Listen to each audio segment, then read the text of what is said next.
Nasaan na ang angas ni Congresswoman Kimbo?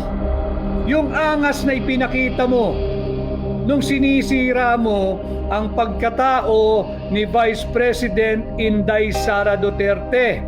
Nasaan na ang tapang mo? Nasaan na yung giliw mo, yung kisig mo? Pag nagfa-fashion show ka dyan sa Kongreso, tangan-tangan ang iyong milyong-milyong pisong halaga ng mga bag, ng mga relo.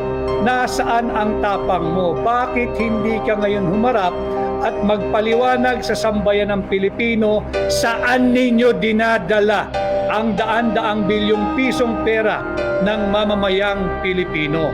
Yan ang sagutin mo at wag mo kaming bigyan lamang ng salitang meron kang rush. Meron pa bang hindi raras dito sa ginawa ninyong pangbubudol sa mamamayang Pilipino?